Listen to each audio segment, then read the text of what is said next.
Hai teman-teman, Assalamualaikum warahmatullahi wabarakatuh. Perkenalkan, nama saya Irgi Padilla Yahya, NIM N1A119158 dari Fakultas Kedokteran dan Ilmu Kesehatan, Prodi Ilmu Kesehatan Masyarakat, Universitas Jambi. Nah, pada kesempatan kali ini, saya akan membahas mengenai masalah gizi pada wanita usia subur.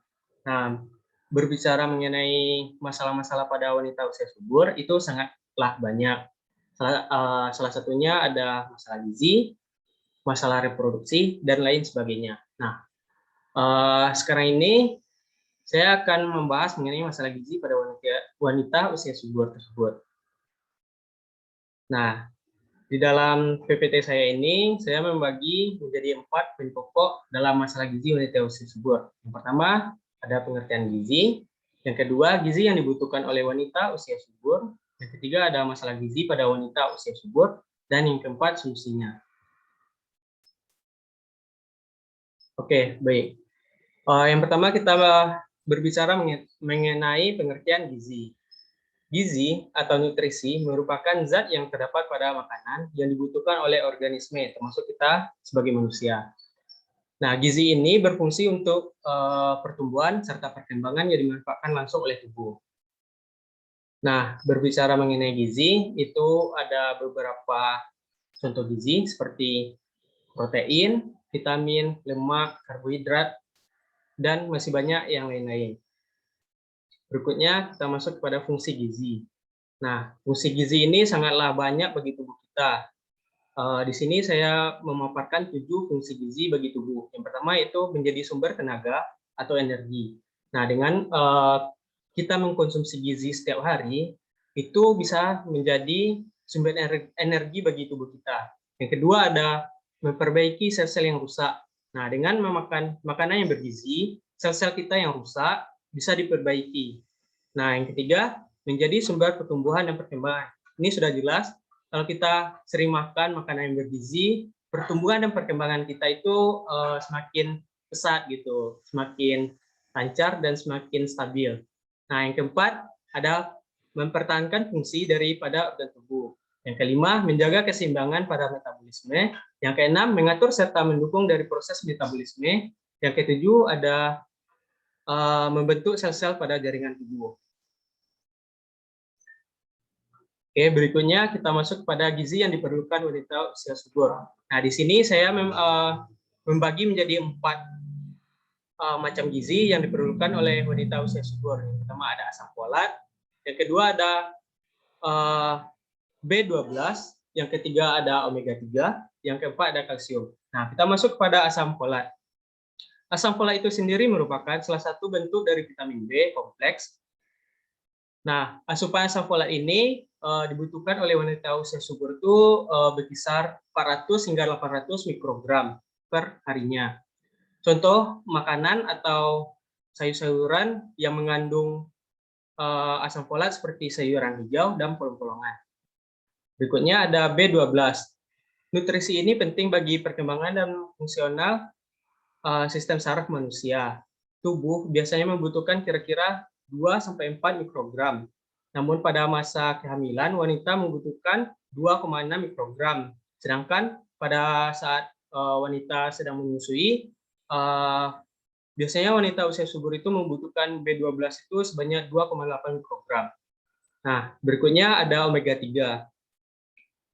Omega 3 ini merupakan asam lemak yang penting karena bermanfaat dalam pemeliharaan kesehatan otak dan sel saraf, serta penyakit jantung. Nah, contoh makanan yang mengandung omega 3 ini seperti kacang kedelai, kacang kenari, ikan salmon, dan masih banyak yang lainnya. Salah satunya ada telur, dan masih banyak yang lainnya. Berikutnya ada kalsium.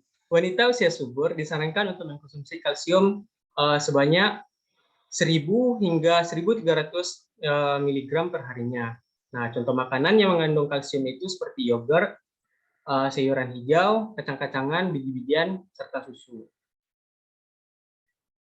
Oke, berikutnya kita masuk kepada masalah gizi pada wanita usia subur. Nah, di sini saya telah membagi menjadi beberapa masalah pada gizi wanita usia subur. Salah satunya yaitu kekurangan energi kronik. Nah, kekurangan energi kronik ini biasanya terjadi pada ibu-ibu hamil.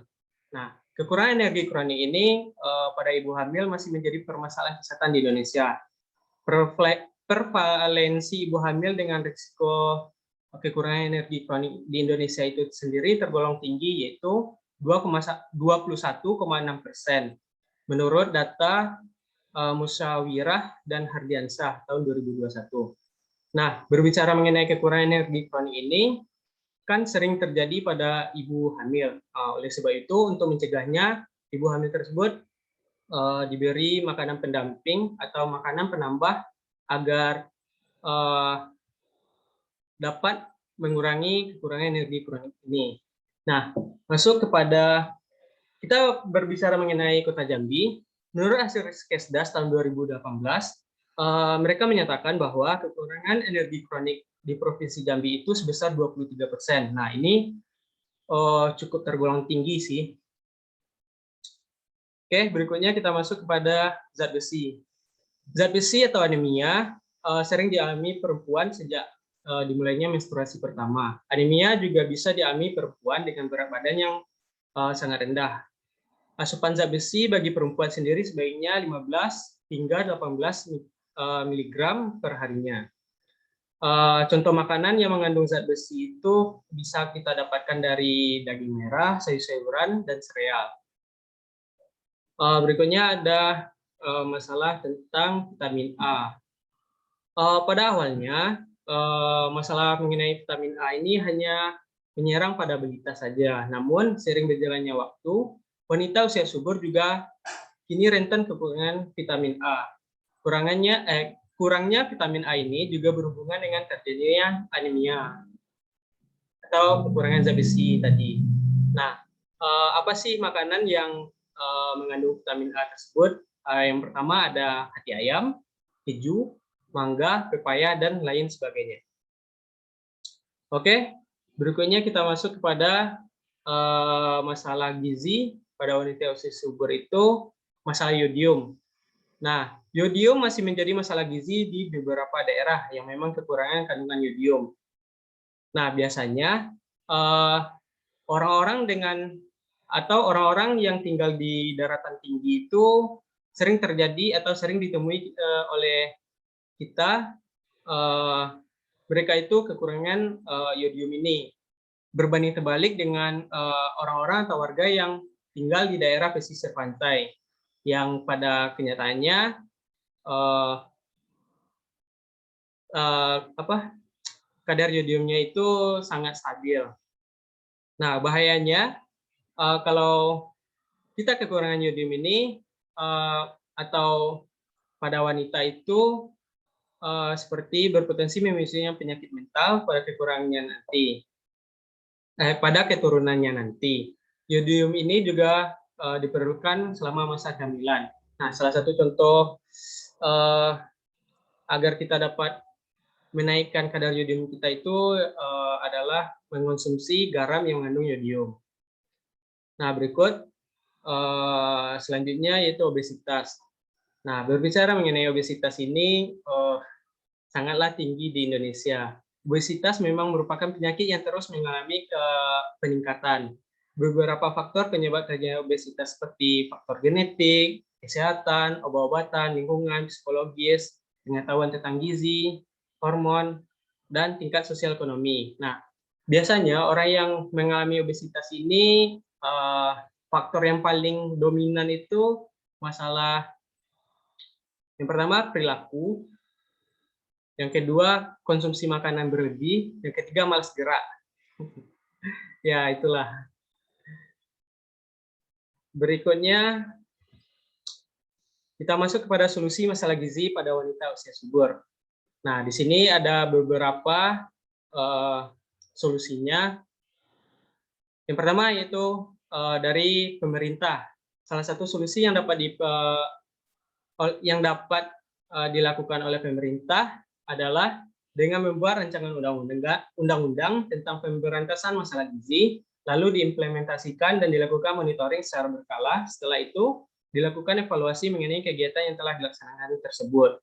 Nah, regulasi ini harus memperhatikan daerah-daerah yang berdampak masalah gizi dan juga menjunjung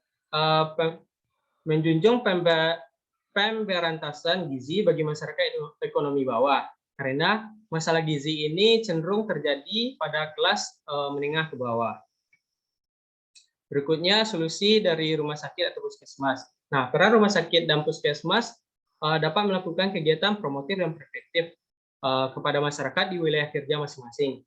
Bisa melalui kegiatan edukasi kepada masyarakat, melalui kegiatan promosi kesehatan mengenai gizi, dan permasalahan gizi yang ada, serta cara untuk mencegah kekurangan gizi tersebut. Atau dengan cara kegiatan promosi melalui spanduk, poster, iklan, seperti contohnya iklan layanan masyarakat, dan lain sebagainya mengenai pentingnya pemenuhan gizi seimbang ini. Berikut solusi dari perguruan tinggi. Nah, peran perguruan tinggi ini juga sangat penting. Perannya yang pertama yaitu memberikan edukasi kepada mahasiswa atau mahasiswi tentang gizi dan pentingnya gizi tersebut bagi tubuh. Lalu dengan melakukan kritikan, membangun kepada pemerintah tentang regulasi yang dijalankan apakah sudah baik atau belum. Kalau seandainya belum, pemerintah bisa melakukan evaluasi mengenai kebijakan tersebut. Nah, berikutnya ada peran orang tua. Peran orang tua sangatlah penting untuk mengatasi masalah gizi karena kepribadian dan kebiasaan anak itu banyak berasal dari orang tua. Jika orang tuanya tahu mengenai pentingnya untuk meningkatkan status gizi keluarga dan menerapkannya, masalah gizi dapat sedikit diatasi. Nah, selanjutnya dan yang terakhir yaitu peran sekolah. Di sekolah kita ketahui itu ada yang namanya UKS atau usaha kesehatan sekolah. Nah, di mana di sana terdapat petugas yang bertanggung jawab atas kesehatan siswa dan siswinya. Peran tenaga UKS untuk mengatasi masalah gizi pada wanita usia subur, salah satunya dengan memberikan tablet penambah darah bagi siswa yang mengalami menstruasi. Ini sangat penting untuk mengurangi masalah gizi pada wanita usia subur. Oke, baik. Sekian dari saya. Kalau ada salah kata, mohon maaf. Saya akhiri dengan wabillahi taufiq wal hidayah. Wassalamualaikum warahmatullahi wabarakatuh.